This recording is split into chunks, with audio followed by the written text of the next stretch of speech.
नमस्कार। मैं ट्रेनर के Suryakant great training and services की ओर से आज के इस ग्रेट रैपिड इंप्रूवमेंट प्रोग्राम में आप सभी का तहे दिल से स्वागत करता हूं।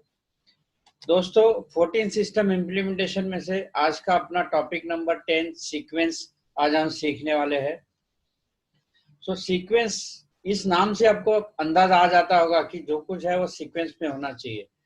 तो इसके लिए मैं कुछ एग्जाम्पल देने वाला हूँ कि पहले तो हम अपने रूटीन लाइफ का एग्जाम्पल समझ लेते हैं। दोस्तों, 24 मार्च इसके पहले का हमारा रूटीन लाइफ कैसे था कि सुबह उठते थे, हम फ्रेश हो जाते थे, चाय नाश्ता करके हम अपने ऑफिस या ड्यूटी के लिए निकलते थे टिफिन लेके, और ट्रैवल करके कंपनी में जाके अपना कार्ड पंच इन करके काम पे लग जाते थे। ये सिंपल प्रोसेस था और शाम को वापस छूट के घर आते थे। ये एक सिंपल सीक्वेंस था हमारे लाइफ का, राइट। अब इस सीक्वेंस में मॉडिफिकेशन हुआ है कोरोना के बाद। जैसे ही अपने इंडिया में कोरोना एंट्री हुआ तो सबका लाइफ का सीक्वेंस चेंज हो गया। अब इस सीक्वेंस में मॉडिफिकेशन आ गया, कुछ स्टेप्स ऐड हो गए। तो स्टेप्स क्या ऐड हो गए? तो जैसे हम सुबह उठते हैं, फ्रेश होते हैं, चाय नाश्ता करते हैं, टिफिन लेते हैं, और निकलने के पहले हम दो स्टेप्स ऐड हो गए उसमें। एक पहला स्टेप है मास्क लगाना, दूसरा स्टेप है हैंड वॉश करना, सैनिटाइज करना, और सैनिटाइज की बोतल साथ में रखना। और थर्ड स्टेप जो है, जो ट्रैवलिंग में आता है, सोशल डिस्टेंस। तो हमारा ये जो रूटीन सीक्वेंस है, इस सीक्वेंस में 3 स्टेप्स ऐड हो गए, मॉडिफाई हो गया हमारा सीक्वेंस। अब जब हम कंपनी में एंटर करते, ऑफिस में या कंपनी में, तो गेट पे हम सीधा पंच इन करके अंदर जाते थे। वहां पर भी हमारा सीक्वेंस मॉडिफाई हुआ है। तो हम अभी डायरेक्ट इन नहीं कर सकते, तो गेट पे हमारा सिक्योरिटी जो है, पहले हमारा टेम्परेचर, बॉडी टेम्परेचर चेक करेगा थर्मोमीटर से, उसके बाद सैनिटाइज होना है, और फिर जो डिजिटल पंचिंग सिस्टम था वो अभी मैनुअल में आ गया, अटेंडेंस लगा के फिर अंदर जाके अपने वर्क प्लेस में जाने के बाद भी अगर ऑफिस है तो वहां पर भी सोशल डिस्टेंस मेंटेन करना है। तो क्या हुआ, ये सुबह से शाम तक का जो हमारा रूटीन लाइफ का सीक्वेंस था, इस सीक्वेंस में जो मॉडिफाई हुआ है ना, वो ऐड हुआ है, वो स्टेप्स है, वही स्टेप्स। ये तो एग्जाम्पल अपने लाइफ का हुआ। अब हम देखते हैं दूसरा एग्जाम्पल रेस्टोरेंट का। नॉर्मली हम जब रेस्टोरेंट में जाते हैं, जैसे रेस्टोरेंट में अंदर जाते हैं तो वेटर हमें देख के वेलकम करता है, और जो खाली टेबल है वहां पर हमें बैठने के लिए रिक्वेस्ट करता है। हम वहां पर बैठते हैं। बैठने के बाद उसका पहला स्टेप्स होता है कि वो पानी पूछेगा। अब सिर्फ पानी पूछना है, पहली बात थी। अब क्या हुआ मॉडिफिकेशन उसमें, वो पहले पूछता है कि सर आप मिनरल वाटर लेंगे या नॉर्मल वाटर। तो जैसी हमारी रिक्वेस्ट होगी वैसे वो वाटर का डिलीवरी हमें सप्लाई करता है। उसके बाद आता है मेनू कार्ड। मेनू कार्ड देने के बाद वो हमें पूछता है आप क्या लेंगे, तो हम उसे पूछते हैं यहाँ का स्पेशल क्या है। वो जैसे भी वो लिस्टिंग करेगा प्रोडक्ट की, वो हिसाब से हमें जो पसंद है वो हम ऑर्डर प्लेस करेंगे। वो ऑर्डर लेके वो जाएगा किचन में, किचन में ऑर्डर देगा, वहां पर वो प्रोसेस होता है। जो भी हमारा ऑर्डर प्लेस हुआ है उस ऑर्डर को वहां पर प्रोसेस करते हैं। प्रोसेस होने के बाद यानी जो भी खाना बनता है, रेडी होता है, वो जो सर्व करके हमें डिलीवर करता है। हमें फिर वापस टेबल पे सारा मटेरियल आने के बाद हम खाना शुरू कर देते हैं। खाने के बीच में भी हमें पूछेगा कि आपको और कुछ चाहिए क्या, कैसे हुआ हुआ, यानी प्रोसेस के बारे में वो सारे चेक पॉइंट पूछ लेगा ताकि कस्टमर सेटिस्फाइड हो। फिर उस खाना होने के बाद फिर आता है फिंगर बॉल। फिंगर बनाने, हम खाना हाथ से खाना खाते हैं तो हाथ धोने के लिए वो वार्म वाटर उसमें लेमन डाल के देते हैं, फिंगर बॉल हाथ साफ करने के लिए। उसके बाद फिर वो पूछता है सर आप कुछ लेंगे, सॉफ्ट ड्रिंक, उसके बाद आइसक्रीम पूछेगा या तो स्वीट पूछेगा। अगर हम हाँ बोलते हैं तो इस तरह से वो डिलीवर होगा। अगर नहीं है तो फिर उसके बाद फिर वो बिल पूछेगा, फिर बिल वो बना के डिलीवर करेगा। बिल के साथ हमें वो माउथ फ्रेशनर देता है। उसके बाद हम उसको पेमेंट करते हैं और वो वहां से निकलते हैं। तो रेस्टोरेंट में इन से लेके आउट तक का जो भी सीक्वेंस है, वो सारे स्टेप्स है, वो स्टेप्स को मेंटेन करते हैं और फॉलो करते हैं, उसे सीक्वेंस कहते हैं। अभी ये तो हम रूटीन है हमारे लाइफ के साथ, इसलिए मैंने 2 एग्जांपल दिए ताकि आपको आगे जो है, हम जो अपने प्रैक्टिकल में हम सीखने वाले सीक्वेंस, तो आपको समझने के लिए 2 एग्जांपल दिए। मान लो हम होटल में बैठते हैं और डायरेक्ट वो मेनू कार्ड देता है और पूछता है, तो हम उसको सामने से याद दिलाएंगे, अरे यार पानी तो पूछ ले पहले, पानी तो पिला। यानी क्या हुआ, वो पानी का पूछने का और डिलीवरी का जो है स्टेप्स उसने बाईपास किया है, तो हम उसे याद दिलाते हैं। यानी कोई भी अगर स्टेप्स बाईपास होता है तो कस्टमर को डिस्टर्बेंस आ जाता है, उसका जो क्वालिटी है, सर्विस क्वालिटी, वहां पर डिस्टर्ब होता है। तो वो स्टेप्स को मेंटेन करना है। ये सिंपल सर्विस सेक्टर का एग्जांपल हुआ। Personal life as well as service sector हमने दो एग्जांपल देखे। अब देखते हैं मैन्युफैक्चरिंग के प्रोसेस। जैसे हमें ऑर्डर मिलता है, सेल्स ऑर्डर, जब सेल्स एग्जीक्यूटिव राइज करता है तो सेल्स कोऑर्डिनेटर जो भी ऑर्डर बना के प्रोडक्शन डिपार्टमेंट में ऑर्डर राइज करता है। प्रोडक्शन डिपार्टमेंट में आने के बाद, जैसे हमने टैग टाइम में देखा है कि वो ऑर्डर रिसीव होने के बाद रॉ मटेरियल प्रोडक्शन में इशू होता है। फिर रॉ मटेरियल जो है प्रोडक्शन में इशू होने के बाद प्रोसेस स्टार्ट होता है, यानी डेली प्रोडक्शन सीक्वेंस प्लानिंग जो भी है वो प्लानिंग होने के बाद अगेन उसको रिव्यू करते हैं। स्टॉपेज जो लिखा है वहां पर ऑर्डर का रिव्यू होता है कि भाई ये ऑर्डर कितने दिन में बनेगा। फिर उस ऑर्डर को हम देखने के बाद देखते हैं कि मैन, मशीन, मटेरियल, इन सब का सीक्वेंस और लेआउट डिजाइन करते हैं, और वो हिसाब से हम प्लानिंग में लेके एक्चुअल प्रोडक्शन सीक्वेंस स्टार्ट होता है। मीनवाइल पैरेलली मटेरियल फ्लो भी चालू रहता है सप्लाई की ओर से, और फाइनल प्रोडक्ट होने के बाद हम उसे डिस्पैच कर देते हैं। तो ये एक सिंपल प्रोसेस हमारे प्रोडक्शन डिपार्टमेंट का है। तो ये सीक्वेंस है, इसमें जो भी स्टेप्स है वो स्टेप्स, सारे स्टेप्स मिला के सीक्वेंस बनता है। इसमें से कोई भी स्टेप्स अगर बाईपास होते तो सीक्वेंस फेल हो जाता है, और फिर हमें प्रोडक्शन में, प्लानिंग में डिस्टर्बेंस आ जाता है, और फिर जो हमने कमिट किया है कस्टमर को, हिसाब से हम फुलफिल नहीं कर पाते।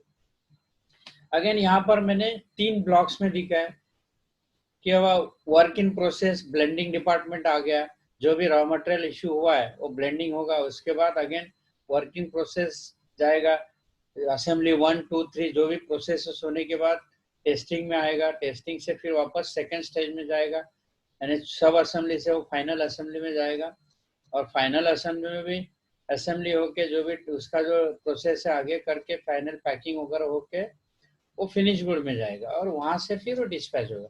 ये सीक्वेंशियल प्रोडक्ट फ्लो का सीक्वेंस है। अगेन देखो, जितने भी छोटे छोटे स्टेप्स है वो सारे स्टेप्स मिला के एक सीक्वेंस बनता है, यानी सुबह से लेके शाम तक हमारा जो रूटीन है वो एक सीक्वेंस है। उसके बाद रेस्टोरेंट में हम अंदर एंट्री करने से बाहर निकलने का तो जो भी जितने स्टेप्स है वो सारे सीक्वेंस है। हम फैक्ट्री में जाके वापस निकलते हैं, जितने स्टेप्स है वो स्टेप्स फॉलो करके आगे जाना है, वो भी स्टेप्स फॉलो करके कंप्लीट करके निकलते हैं, तब वो सीक्वेंस होता है। मान लो आपने फैक्ट्री में एंट्री की, यानी आपने सैनिटाइज किया, टेम्परेचर चेक किया, लेकिन आपने अगर आपका अटेंडेंस ही नहीं लगाया तो क्या हुआ, स्टेप ब्रेक हुआ, आपने पूरा काम करने के बाद भी आपका उस दिन का सैलरी नहीं मिलेगा, क्योंकि आपने सीक्वेंस में एक स्टेप ब्रेक किया है। सो हर स्टेप्स उतनी इंपॉर्टेंट होती है। अब देखते हैं एक जूस फैक्ट्री का एग्जांपल। जब फ्रूट कलेक्ट करते, फार्मिंग से फ्रूट कलेक्ट होता है, फिर वहां से ट्रांसपोर्ट से वो सीधा आएगा फैक्ट्री में। फैक्ट्री में जब फ्रूट आता है तो पहले जाता है, फैक्ट्री का प्रोसेस क्या है, वॉशिंग में जाएगा, क्योंकि वो फार्म हाउस से आया फ्रूट है तो वो सीधा वॉशिंग में जाएगा। वॉश करने के बाद अगेन सॉर्टिंग डिपार्टमेंट है, वो कंटिन्यू कन्वेयर फ्लो है, वहां पर एक ऑपरेटर खड़ा है जो साइज और क्वालिटी देख के, अच्छे खराब और छोटे बड़े साइज देख के वो अलग से निकालेगा, सॉर्टिंग करेगा, और आगे फिर वो क्रशिंग में जाएगा। वो फ्रूट क्रशिंग में जाने के बाद आगे फिर वहां पर जाएगा कॉन्सेंट्रेट में, और वहां पर जूस बन के आगे इधर बॉटलिंग प्लांट में आएगा, फिलिंग स्टेशन में। यहाँ से फिलिंग होके फिर आएगा यहाँ पर पैकिंग में, और पैकिंग से फिर कस्टमर को डिस्पैच हो जाएगा कस्टमर के डेस्टिनेशन के हिसाब से। तो ये पूरा सीक्वेंस है। यहाँ पर देखो अभी 1 2 3 4 5 6 7 8 9 9 स्टेप्स है, 9 स्टेप्स मिला के एक सीक्वेंस है। ये जस्ट एक मोटा मोटी सीक्वेंस बताया, इसके अंदर भी और छोटे मोटे सीक्वेंस स्टेप्स है। तो ये एक सिंपल समझने के लिए आपको एक एग्जांपल मैंने लिया है। अब दूसरा एग्जांपल लेते हैं ऑटोमोबाइल इंडस्ट्री का। Automobile industry complete assembly line है, जैसे कि ये सिंगल पीस प्रोडक्शन है, जो हमने टैग टाइम में देखा है इसको। तो ये सारे ऑटोमोबाइल के ज्यादातर कंपोनेंट वेंडर के पास बनते हैं, सप्लायर के पास, और उनका शेड्यूल जाता है उनको कि आज ये इस मॉडल का गाड़ी का प्रोडक्शन है, आपका मटेरियल आना चाहिए। तो वो हिसाब से व्हीकल में मटेरियल जाता है और ऑनलाइन वो मटेरियल इशू होते रहता है, यानी ऑटोमोबाइल में जीरो इन्वेंट्री में काम होता है। तो पहले जो जुना सिस्टम देखा है कि अब एक ही ट्रक में एक गाड़ी के लेफ्ट और राइट दोनों डोर असेंबली फिलअप करके वो लेके जाते हैं। तो असेंबली लाइन में वो असेंबली करने में दिक्कत होती है, क्योंकि लेफ्ट राइट डोर सॉर्टिंग करने में दिक्कत होती है। फिर उस सीक्वेंस उस स्टेप्स को थोड़ा मॉडिफाई करते हो लोग, वेंडर को बताते हैं आपको लेफ्ट डोर है अलग व्हीकल में लेना है और राइट डोर अलग व्हीकल में, क्योंकि असेंबली लाइन में कन्वेयर सिस्टम रहता है बीच में। तो लेफ्ट साइड के एंट्री से लेफ्ट डोर का व्हीकल लगता है, राइट साइड के एंट्री से राइट डोर के व्हीकल कनेक्ट होते हैं और वहां से वो डोर लेके फ्लो में जाके यहाँ पर असेंबली में हो जाता है। यानी ये जब सीक्वेंस अगर मेंटेन होता है तो हमारा कंटिन्यू प्रोडक्शन, क्वालिटी, क्वांटिटी और स्पीड प्रोडक्शन में आ सकते हैं। तो छोटे छोटे स्टेप्स है, जैसे कि ऑटोमोबाइल में देखा कि वो उतना वो मॉडिफाई करने के बाद स्मूथ फंक्शन में आ गया। अब एक एग्जांपल देखते हैं इस वीडियो में। दोस्तों ये वीडियो ध्यान से देखना है, फिर इसके कुकिंग प्रोसेस है। यहाँ पर एक ऑपरेटर है, सेम प्रोसेस है और 10 मशीन है। ये 10 मशीन पे एक ही ऑपरेटर सेम प्रोसेस कर रहा है, तो हमें देखना है। Bánh xèo của chùa Đông Lai ở huyện Tịnh Biên. Bánh xèo được miễn phí, một người mà đổ 2, 4, 6, 8, 10 chảo, công rất vô luôn. 10 chảo bánh xèo thao tác thật lẹ nhanh, công rất.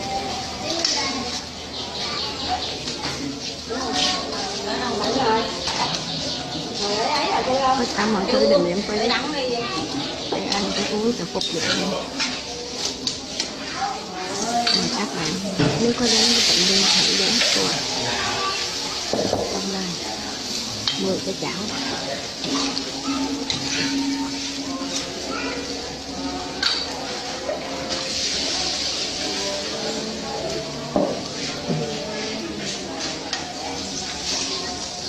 Không phải mua bán gì hết, chỉ làm công quả thôi, quá nhiều công việc. Chỉ nói như thế này ở giữa mùa là được. सो दोस्तों हमने ये process देखा। देखो एक qualified operator है, अब वहां पर ये कैसे संभव हुआ हम देखते हैं। हमारे जो 14 सिस्टम है उसको समझ लेते हैं।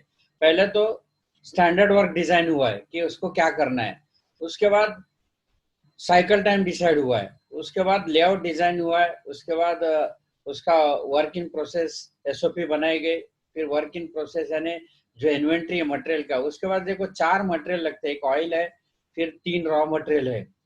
टूल्स में क्या है, वो ऑयल फिल करने के लिए वो एक चम्मच है और उसको जो डोसा है उसको पलटी मारने के लिए एक चम्मच है।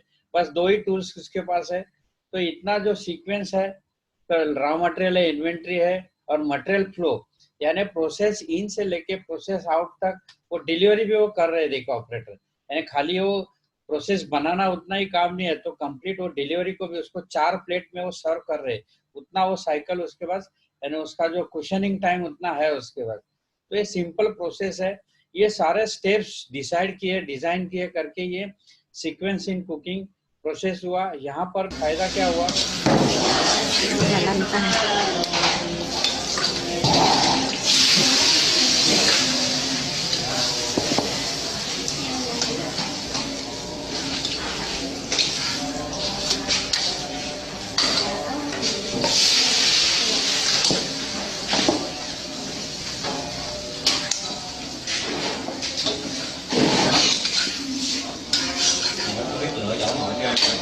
Không biết. Đi gặp các cua bên. सो हमने देखा ये अपने जो 14 सिस्टम इम्प्लीमेंटेशन में से पहले जो 10 पॉइंट है ये यहाँ पर कवर हो गए। उसका स्टैंडर्ड ऑफ डिजाइन है, हर एक को साइकिल टाइम कितना लगता है पता है, वो हिसाब से लेआउट डिजाइन हुआ है। फिर work in process, inventory, material in out का फ्लो मेंटेन है।